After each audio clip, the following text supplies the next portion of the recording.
Hello everybody, welcome back to another Hitfilm tutorial. In this one I'm going to show you how to take a frame or a picture or a screenshot out of your video and into your picture files so that you can use them for your gaming thumbnails or for any type of thumbnail. For example, what am I talking about? Let me show you. Here I am just scrolling through here, and let's say I want to use this screenshot here. How would I use that for a thumbnail, for example? I would just go up to export, and then I would go to frame, and then it gives me a few options. I can select where I want to save it. I can select the names. I'll just call it, I won't even use that.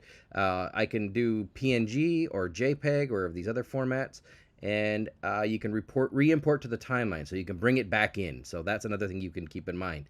Anyways, the bottom line is you want this image. I'm going to save it to my pictures folder. I'm going to click on OK, and when I do that, it doesn't bring the picture back in very well, but it does save it. And here, if I go to pictures and I double click on it, you'll see here that that is the image that I'm using in Hitfilm. So that's how you do it, guys. Thanks for watching. Ton more stuff coming up. Stay tuned.